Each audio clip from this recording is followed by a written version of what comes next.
नमस्कार। माहिल तो माहिल ही था। उसने फिर पृथ्वीराज को उकसाया, महाराज अब तो मलखान का कांटा भी निकल गया, लगे हाथ महोबा पर भी कब्जा कर लो। और फिर दिल्ली की सेना ने महोबा घेर लिया। लेकिन तभी संयोग से अपने मित्र और जयचंद के बेटे लाखन के साथ ऊदल शिकार खेलते उधर आ निकले और उन्हें मलखान के स्वर्ग सिधारने और पृथ्वीराज द्वारा महोबा को घेरे जाने का समाचार मिला। दोनों मित्रों ने योगी वेश बनाकर पृथ्वीराज की सेना से युद्ध किया और उन्हें खदेड़ दिया।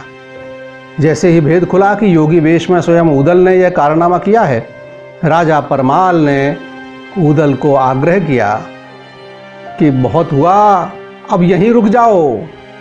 लेकिन ऊदल ने आल्हा के हुक्म के बिना रुकने से इनकार कर दिया और कन्नौज चले गए। राजा परमाल ने आल्हा को बुलाने के लिए जगनिक को भेजा और माँ देवल देवी की प्रेरणा से आल्हा ऊदल वापस महोबा आए।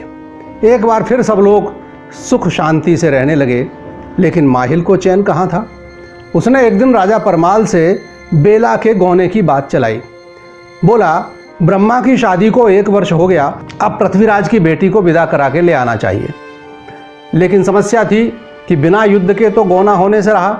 दरबार लगा, उसमें राजा ने बीड़ा रखवाया कि कौन गौना करा के लाने की जिम्मेदारी लेगा।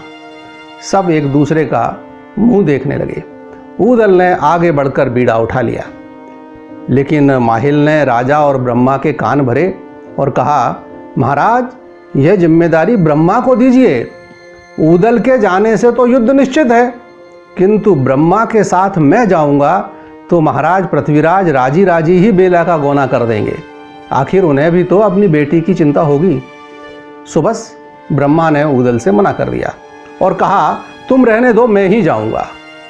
बीड़ा उठा चुके ऊदल को यह बात अपमानजनक लगी और दोनों भाइयों आल्हा और ऊदल ने साथ न जाने का निर्णय लिया। फिर वही हुआ जो होना था। ब्रह्मा अकेले गए। राजी खुशी तो गौना कहाँ होना था। माहिल ने ब्रह्मा को समझाया कि महाराज पृथ्वीराज तुम्हारी वीरता की परीक्षा लेना चाहते हैं केवल, अतः मित्रतापूर्ण युद्ध करना होगा। ब्रह्मा ने वीरतापूर्वक युद्ध करते हुए दिल्ली की सेना के छक्के छुड़ा दिए। पृथ्वीराज को चिंतित देखकर एक बार फिर माहिल ने दुष्टतापूर्ण सलाह दी। एक डोली में सेनापति चामुंडराय बैठकर ब्रह्मा के शिविर में पहुंचे। ब्रह्मा को बताया गया कि पृथ्वीराज ने बेला की डोली पहुंचा दी है। प्रसन्न होकर जैसे ही ब्रह्मा डोली के पास पहुंचे, स्त्री वेशधारी चामुंडराय ने असावधान ब्रह्मा पर प्रहार कर दिया। अंगरक्षक के रूप में साथ आए ताहिर ने भी एक बाण से ब्रह्मा को घायल कर दिया। घायल ब्रह्मा मूर्छित होकर पृथ्वी पर गिर पड़े। इस कायरतापूर्ण कृत्य के बाद ये लोग तुरंत वापस हो गए। यह समाचार पाकर बेला अत्यंत दुखी हुई और उसने ऊदल को संदेश भेजा कि आप आकर मेरी मदद करो और मुझे मेरे पति के पास पहुंचाओ। बहादुर ऊदल एक अबला की पुकार कैसे अनसुनी करते। वे अपने मित्र और जयचंद के बेटे लाखन के साथ दिल्ली पहुंच गए। एक बार फिर भीषण युद्ध हुआ, जिसमें बेला को महल से निकालकर ऊदल ले आने में सफल हुए। बेला ने घायल पति ब्रह्मा के पास पहुंचकर पुकारा तो मूर्छित ब्रह्मा ने आंखें खोल दी। बेला ने अपना परिचय दिया और कहा कि मैं आपकी पत्नी हूं, मुझे आज्ञा दें कि अब मैं क्या करूं। ब्रह्मा ने कहा, जब तक मैं अपने अपराधी विश्वासघाती ताहिर का कटा हुआ सर अपने सामने न देख लूं, तब तक मुझे चैन नहीं आएगा।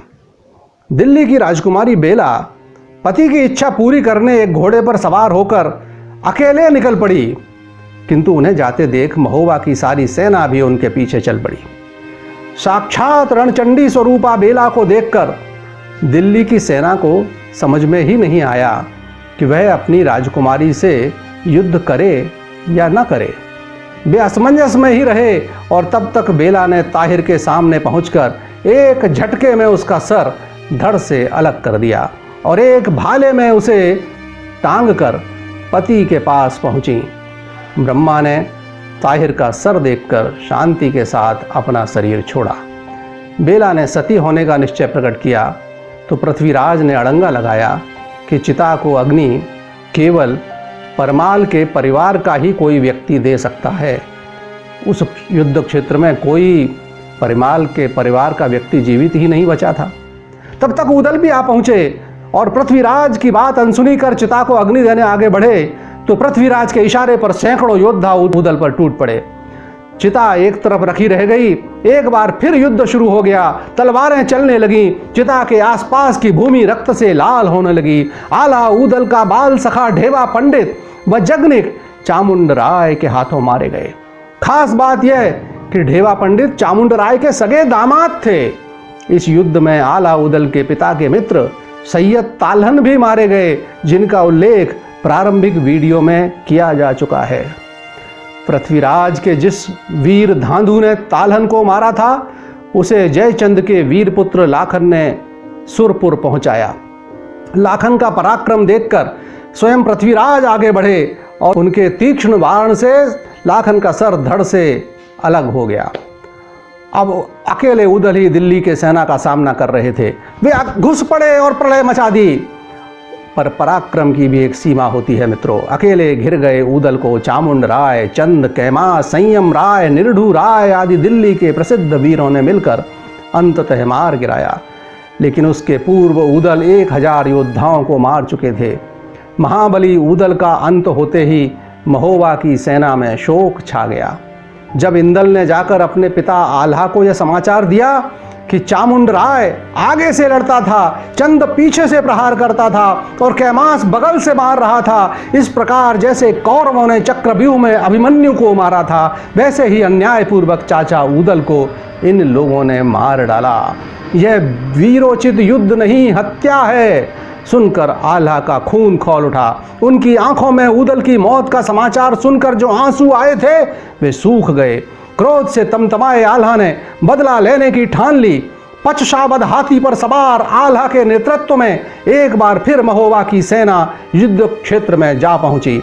यद्यपि दिल्ली की सेना महोबियाओं से कई गुना थी, किंतु आल्हा के धनुष से छूटते बाण और हाथी पचशाबद की सूंड में पकड़ी साकल के प्रहारों ने कहर ढा दिया।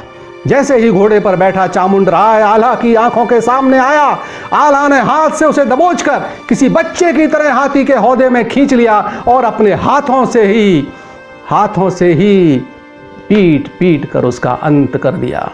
अपने सेनापति का यह दारुण अंत देखकर स्वयं पृथ्वीराज आगे बढ़े, किंतु क्रुद्ध आल्हा के भीषण बाणों ने उन्हें भी घावों से भरकर अचेत कर दिया। जिस समय आल्हा खंग लेकर शत्रुदल विध्वंस किए जा रहे थे, तभी महातेजस्वी महात्मा गौरख वहां प्रकट हुए। वह इंदल व आल्हा को अपने साथ लेकर अंतर्ध्यान हो गए। माना जाता है कि उसके बाद आल्हा कजरी वन में तपस्यारत हो गए। उन्हें अमर माना जाता है और यह भी मान्यता है कि देश के कई मंदिरों में वे पूजा करने आज भी पहुंचते हैं। उस समय की एक अन्य कथा भी कही सुनी जाती है। युद्ध क्षेत्र में जिधर देखो उधर लाशें बिखरी हुई थीं, जमीन रक्त से लाल थी, कोई भी स्वस्थ व्यक्ति वहां शेष नहीं बचा था। ऐसे में घायल पड़े पृथ्वीराज की आंखें निकालने एक गिद्ध उद्यत हुआ। वहां पास ही घायल पड़े संयम राय यह दृश्य देखकर और तो कुछ नहीं कर सके, पर उन्होंने गिद्ध का ध्यान पृथ्वीराज पर से हटाने के लिए अपने शरीर का मांस काटकर उस गिद्ध की तरफ फेंका। वे तब तक गिद्ध को अपने शरीर का मांस खिलाते रहे जब तक कि चंदवरदाई के साथ दिल्ली के बचे हुए कुछ सैनिक वहां न आ पहुंचे। चंदवरदाई पृथ्वीराज व स्वामी भक्त संयम राय को उठवाकर अपने साथ ले गए। चंदवरदाई ने पृथ्वीराज रासों में लिखा कि जयचंद ने मोहम्मद गौरी को पृथ्वीराज पर आक्रमण के लिए आमंत्रित किया। हो सकता है कि पुत्र शोक से ग्रस्त जयचंद ने ऐसा किया भी हो, किंतु चंदवरदाई ने भी यह वर्णन कहीं नहीं किया कि जयचंद ने गौरी के साथ मिलकर पृथ्वीराज से युद्ध किया हो।